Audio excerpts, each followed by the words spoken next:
So welcome to the Node API team meeting for January 27th, 2023. We'll follow our standard agenda of going through issues tagged for milestone 11.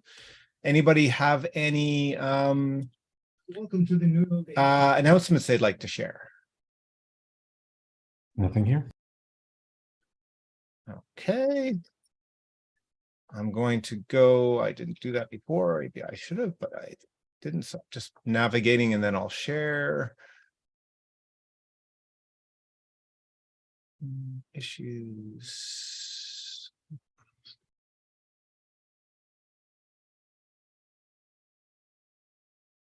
Okay, sharing the screen.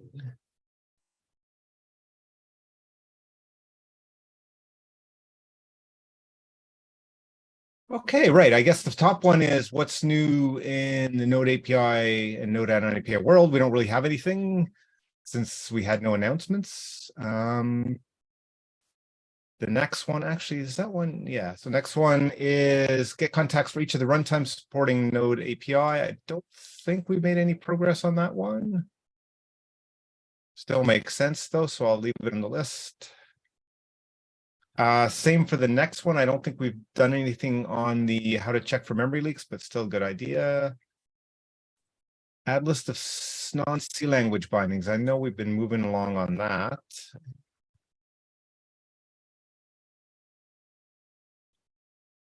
I think the the document was added to this repository, the markdown, but it still needs to be linked on the excuse me, the main docs, core docs. Okay, so I'll wait till next time when we have Nick to take a look at that. The better coverage for Node API. I know you were working on this one, and I seem to remember a PR, right? Yes, I think it was approved and merged. Oh, okay. So then we can take a look. Anything else we wanted to do on this one? No, I mean, I think we just had some discussions of future topics that could be created as videos. But you know, those can just come in whenever. Yeah. So do we think we should keep this open as a reminder or close it out? What do we think? I don't know. Yeah, I think we don't want to kind of look at it and say we did that. I think we can close it and then just refer back to this, because even when it's closed, we can still look at it. Okay. Yeah, I agree. That's a space on the page, pages. Oops, pages being set up. We should still remember that. Yes, more.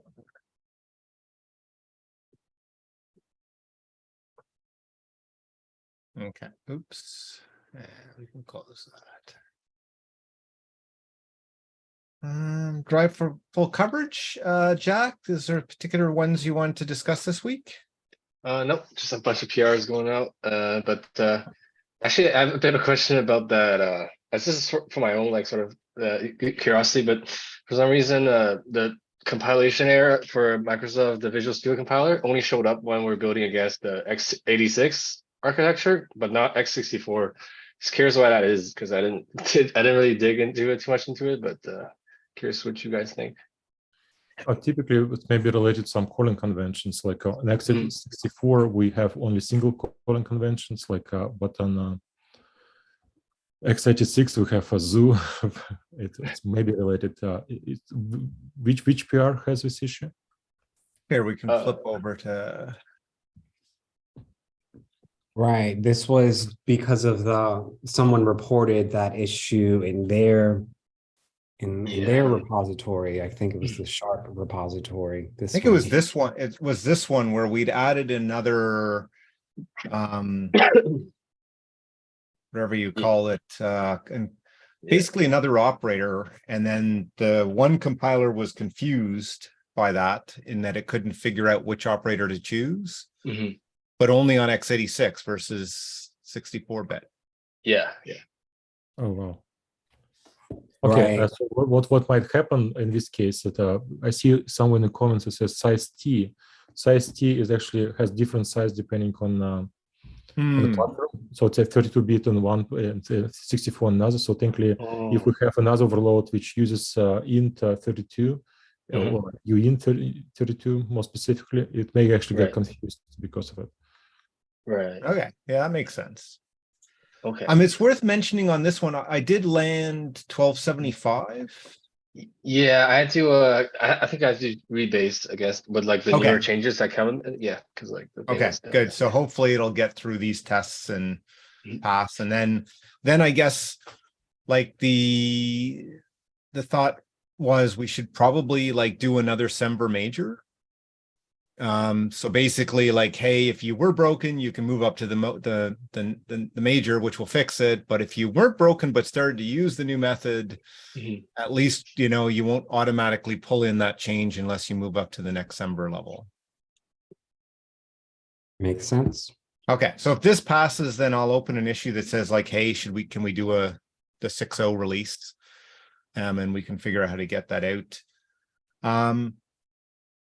The one I thought here, since we're here, we might as well chat about it. This one's also Semver major, so I thought maybe we could get it in as well. I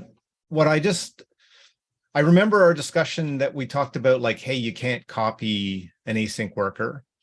But this comment here that says it can be moved but not copied made me think again. Did we talk about moving versus copying? So I just thought it would be good to, at least for me, like to remember, do we think it can't be moved either, and why? I think the issue was with moving.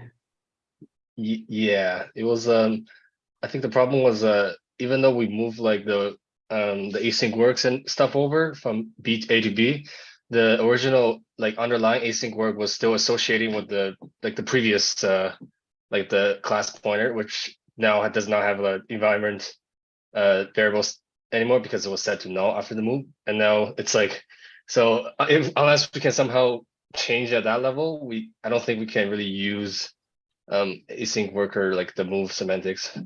I think Right. Okay. So there's something when we create the node API async work thing, we pass it something that's pointing to the async work object. Yes.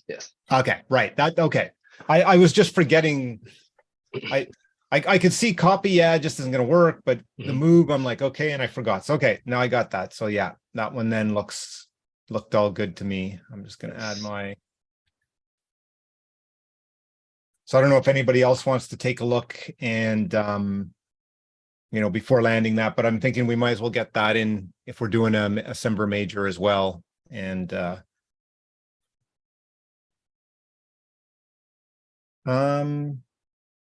okay, so we were on coverage. So anything else? Otherwise, just I guess there's some PRs for people to review and stuff like that, right? Yep.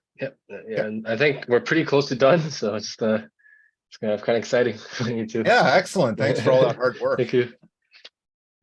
Yeah. Okay. The stale issues. We can take a look to see if there's any others we pulled over. Okay, so nothing new. Oh, this one. Yes. Okay. I didn't work on this last week, but the week before I did. And when I built the debug version of Node and the debug version of the native library that the add-on is using. So there's three things that need to be compiled. I compile them all as debug, and then I did not see the issue. Yeah, those are the worst kind. Yes. And then I was like, okay, this is weird. Maybe there is an issue with the with a native library. So then I did like, I forked the repository that the person's having problems with, made some CI actions to build the debug version, just to see like if it's not crashing locally, then maybe it's also not crashing in the CI. But then in the CI, it's using the release version of Node with the debug version of the add-on and the native library.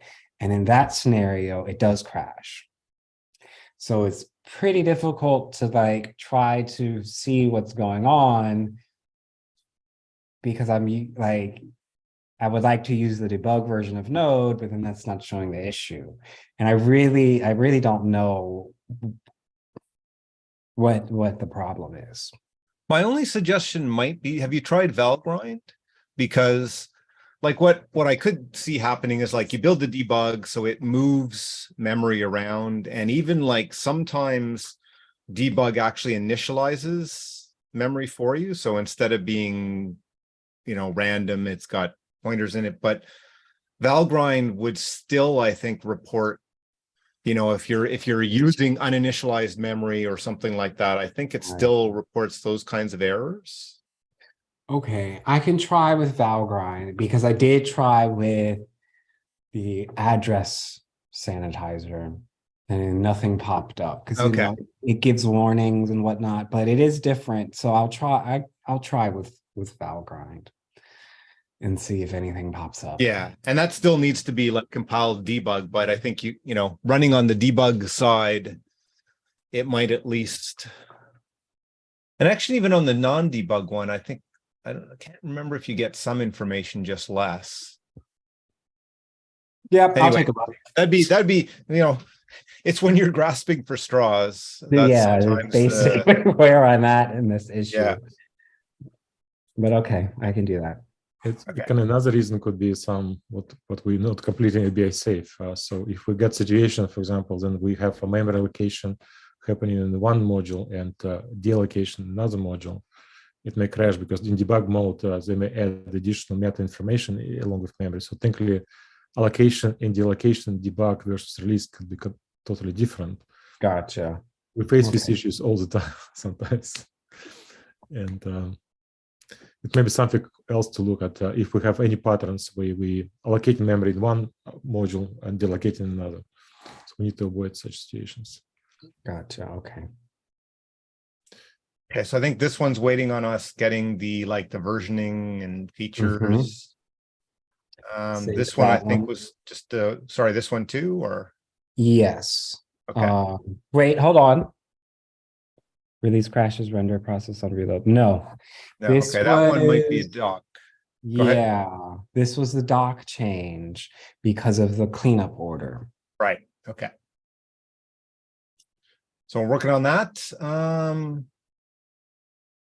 I didn't do changes there yet. Sorry. Okay.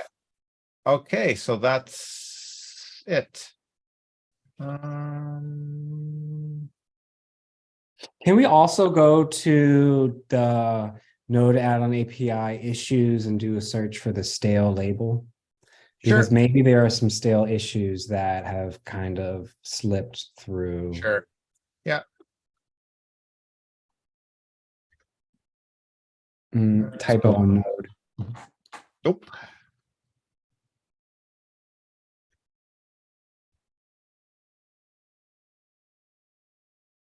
And label stale, although, okay, right.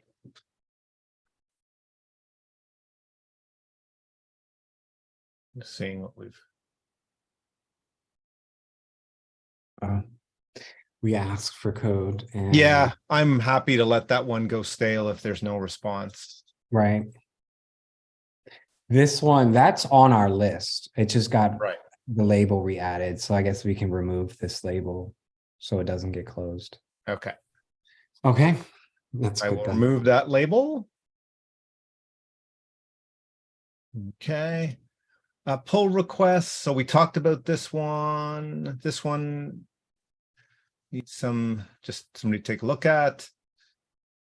This one I think is close. I think I just had one suggestion on typo. Otherwise, I think it's ready to go but it's failing the tests. It's failing to compile. So anyway, I guess we need, hopefully Legendicast take a look at it. I think This you made a comment on the add test coverage, the second PR.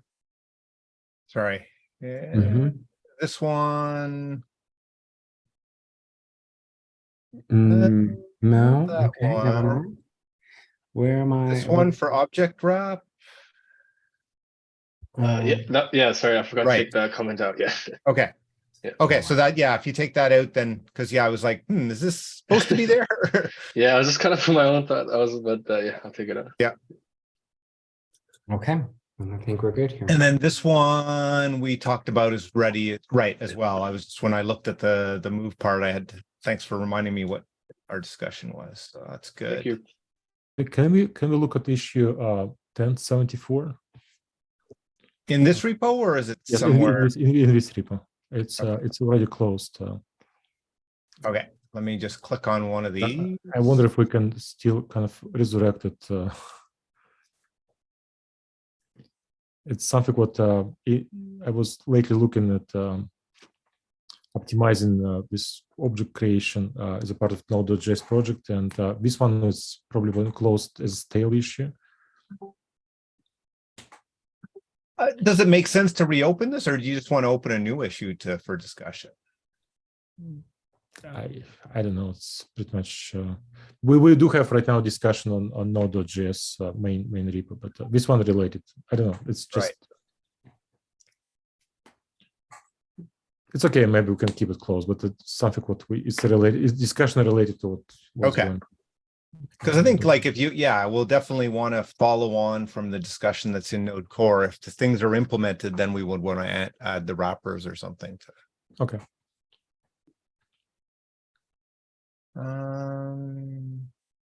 This one we already talked about. Otherwise, I don't see anything new-ish. This one, is this? This already landed, I think, right? Yeah. Okay. So we can close that issue then. Okay, PR to add landed, closing. Right. Actually, sorry, I have a quick question about the type error thing, the CTOR 1271. Yes.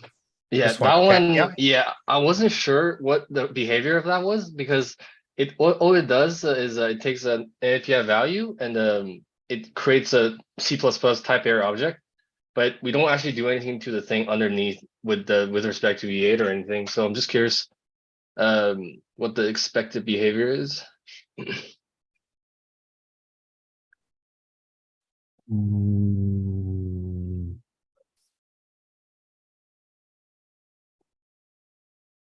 I'm just gonna see. Do we use it?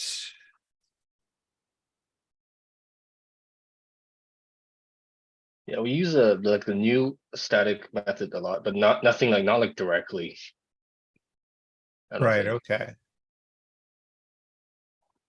Hmm.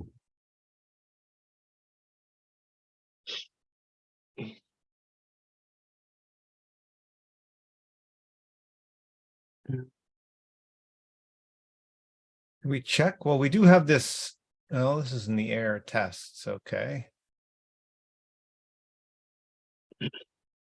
Just wondering if we used it in somewhere like instance of kind of thing.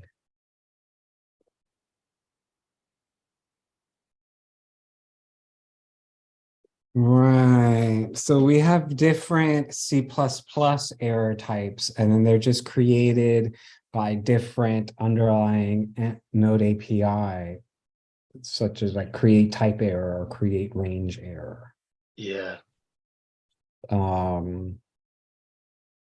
Because I would assume then if we were to test it in the JavaScript side, like saying if error is instance of type error, then it should that should succeed and be true. Yeah, but I guess if you pass in like a range error into this type error CTOR and then you throw that as a JavaScript back, and you still get like the range error, which is like a bit confusing to me, I guess, in terms of what that we expect out of it. Yeah, it's a line 2835. Right. So basically here we create, so because error does some more than just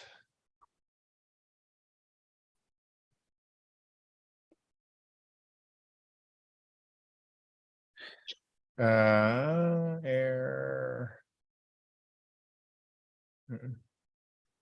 Yeah, what are we doing with that value? We create a reference.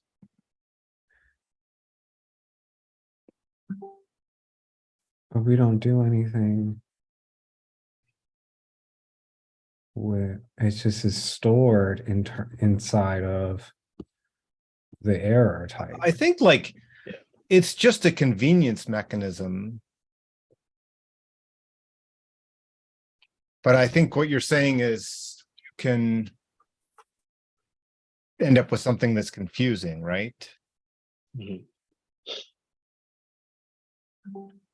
Yeah, like my impression when I first saw this was this method will take like a C++ like error object and then it'll convert that to a type error, and then when we throw that as a JavaScript back, we get a type error as well. But I don't think that's what's the API is designed for.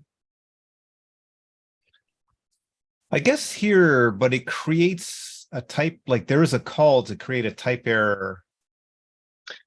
Right, that will be the static method though, but like the one where it's like the CTOR on line 2835 simply takes the value and gives you like an error, like the C++ error, but doesn't Right, actually okay.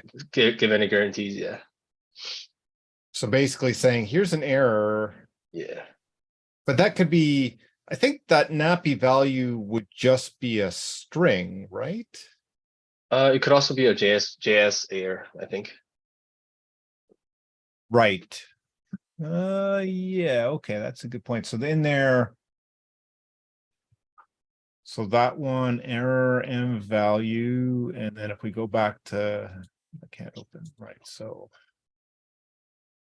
should we make it like private or protected, so technically it's not accessible from outside? Reference value has property. right, there must be another new.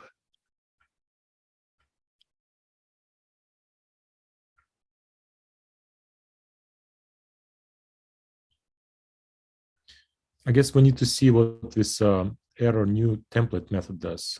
Does it call back to this constructor?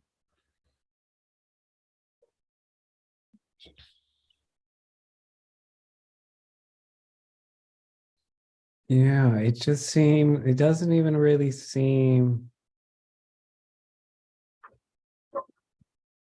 like it's this actual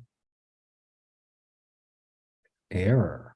Like it doesn't seem like it's using a JavaScript error object.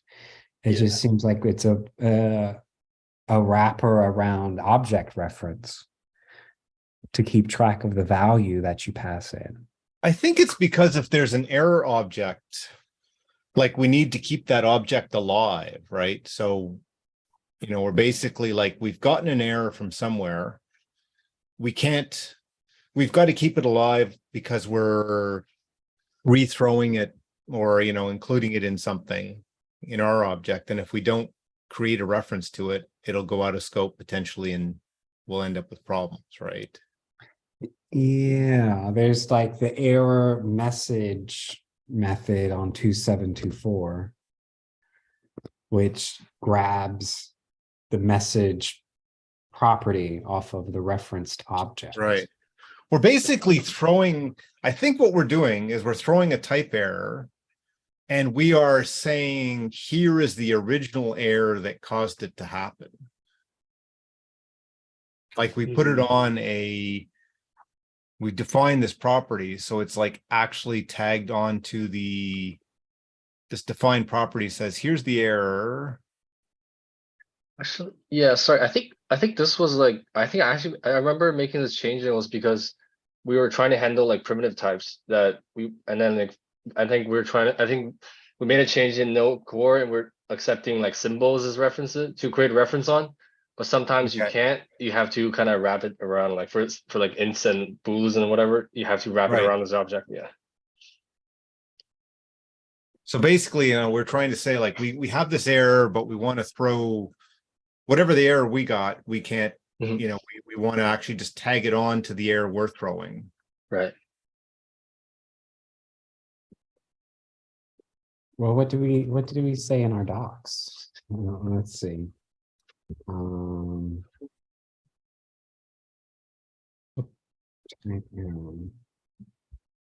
So can I explain what this type error constructor does? So it receives an API value, right? So technically the goal of constructor just simply wrap up an API value. I think actual creation would happen. You need to look on this error, a new template method. Could you find like a new method somewhere? Not here. Well, this is the error new method. This is yeah. This is just wrapping up an API value, and typed right. error just kind of calls with constructor. So what did you want me to find? There must be like an error new as a template. Right. Okay. Here's new. If you scroll up a bit, yes. I believe this. Right. No. I think like maybe even above. Like there must be some template. Yeah, the templated one is on 2808. Oh, okay. 2808.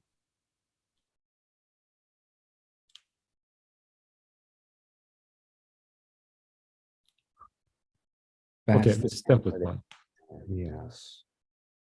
So you see, like on line 2820, like almost in the bottom, we do call constructor. So for example, if we'd like to create type error, we call in constructor with typed error here.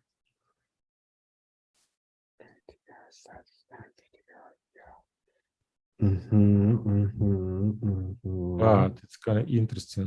So we're going to create a new type error based off 2817 because the create error is the specific function that we see in 2825.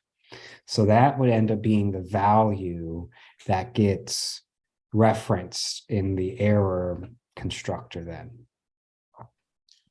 Right. So what we could do, we can make this constructor to be private and then make error, like this error class to be friend of type error on pretty much all this different type stuff. So people not supposed to call this constructor directly, but we do need it for internal guts, if you like. I'm still trying to figure out what's the actual problem that we're trying to solve here. The problem is constructor receives some NAPI value and just stores it, but there is no guarantee that whatever passed in of the right type, I guess. Yeah. Right. But I wonder if that's like a problem. Like, is it that we're trying to keep the original error, but I'm not sure that just because we're saying we're throwing a new type error that the original error needs to be a type error. Sorry, I think there's also an issue where on our docs we said for type errors, we're saying like the NAPI value is a NAPI error reference to the rack, and I'm not sure if we could directly convert NAPI error into a NAPI value directly, or are we talking about like a reference to the error or?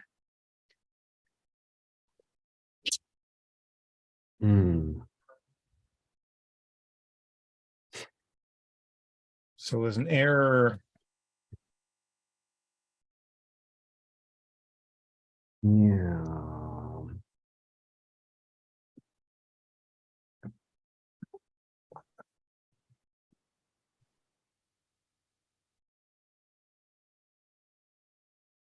Yeah, like if you use the type error with the value, there's no guards on making sure that value is actually an error. Yeah, it could be anything. It could be like ints. It could from JavaScript. It could be anything. Yeah, really. So it's weird to sort of have That's why I that. would propose to hide this from public, make it private. So because we technically need it just for internal stuff, because we have static fabric method new, which kind of makes sure that we're doing association of correct object.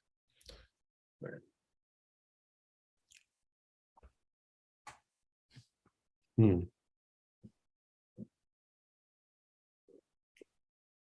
Interesting. With static Definitely method want to new, treat that as like a breaking change in case somebody's using it, but Yeah. I think it's very similar to what recently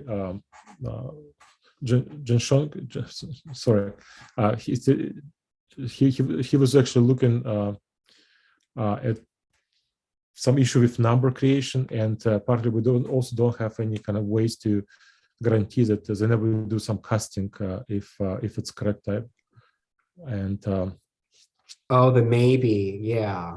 I remember Issues with maybes. And his approach was actually in debug mode to add this verification. If we don't want to make it private and we do want to verify, then I guess we can do the same approach. We can actually add some maybe debug code, which may check if the NAPI value passed in is A object and B is instance of type error, for example. Another thing we could do. yeah, that could make sense. Yeah, Yeah. I think, yeah. Okay. But can we check that it is a type error? Yeah, type error is a class. Like we need to just say instance of. Right. Okay. But it will be quite hairy because you need to get global object. Out of global object, you need to get property type error. Yeah, that's why I was wondering if there's just a way in to throw error type. No, we just have an NAPI is error. We don't have an actual check for the specific type of error. I think it's error having what does inside pretty much does exactly the same what I just said. It needs to check its object and then check its instance of error, right?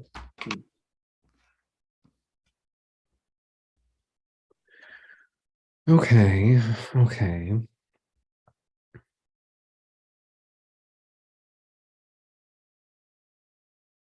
So is that, Jack, answered the question?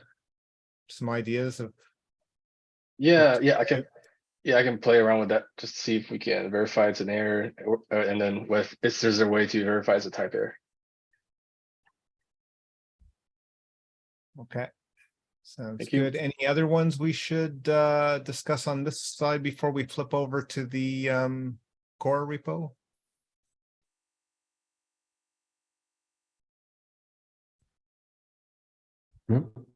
Okay, oops, not core node. Okay.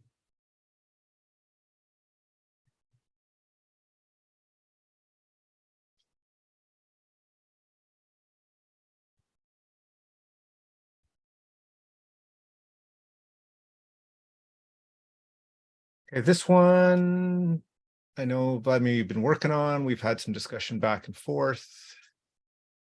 I'm probably at this point, it's back for me to take another look, right?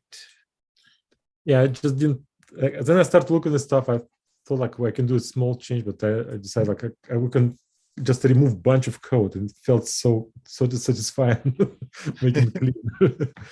But then I misunderstood your comment and restored it back. Now like I'm back and I'm kind of explaining that. Technically speaking, all these previous macros, NAPI module didn't do anything useful. This NAPI module X, they have extra two parameters. I restored this macros, but we can keep it for now. But technically, I believe it's useless. Nobody's supposed to use it. Right. Okay. So, but no existing. It won't break any existing code, but it'll now use the symbol. And yeah, there's some parameters we never use, but we still never use them, which is fine, right? Right. Okay. Yeah, just please have a look on your iteration and Yep. say what you think. We'll do that. And Kevin, if you could do like we could simplify the registration of an API module. So it's if you see we're removing just a bunch of code. Yep. This one, expose faster way to create objects. I know you've been having discussion. Yeah, like so I did it here. Like if you click on it, we did some measurements, and what we found that currently they're never creating bunch of small objects. Purpose not so good, but potentially there is a way to improve it. And one of the developers in this discussion list, he said that he found that whenever he parses JSON with V8 engine, he can find the best performance. So what I've done, like I copied and pasted this V8 code to parse JSON inside of V8 object to new, and I could find I can see performance which almost the same if you would do from JavaScript. Okay. If you do it in JavaScript in the loop, they do a lot of optimizations. They simply don't allocate memory, and thank you, performance goes way better.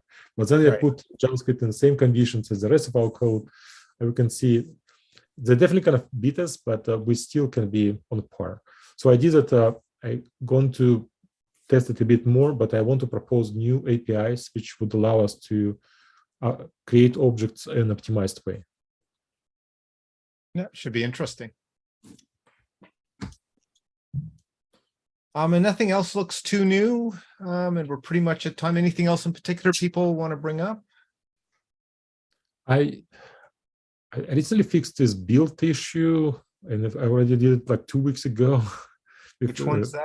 VS 2022, and I just wonder who needs to make decision to submit it. It's actually issue 46228.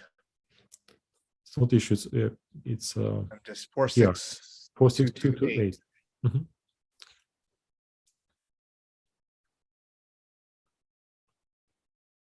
So it seems like people like it, but who in the end should click the button?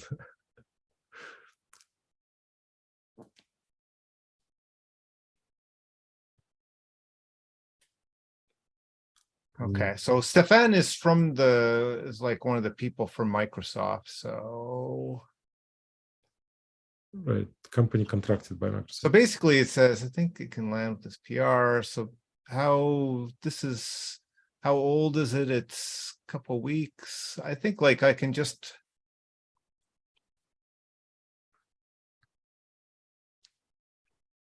Yeah, I just rebased it a few minutes ago. That's Right. why you can see the stuff running.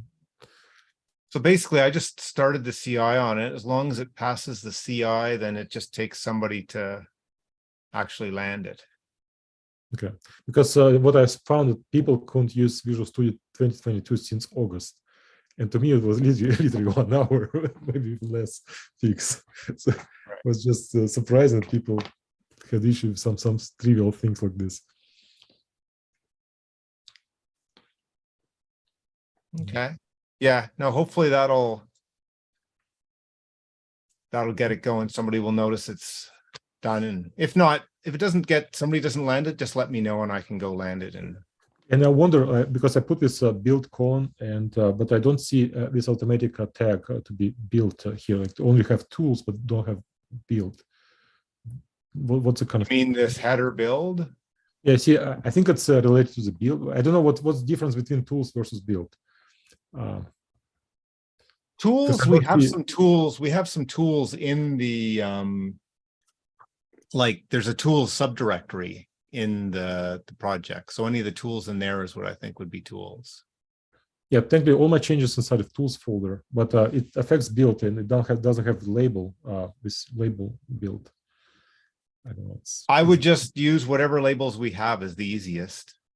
Yeah, but I can't assign them myself. Like I'd love to. Oh, you mean the labels like on this, not the prefix here, but you mean like here? Yeah, like should we have it? I don't know. Yeah, there's a build. But it says issues and PRs related to this build files or the CI. Right. But technically, it's CI couldn't use it via VS 2022, right? Before. I don't know. It's should we have this? I mean, there, I added build. It makes, Thank you. Appreciate it. Yeah. So that There you go. I was mostly asking for. That was simple. Yep. Yes. Thank you. okay. Well, I guess then, if nobody else has anything else, we can close out for today and, see everybody next week.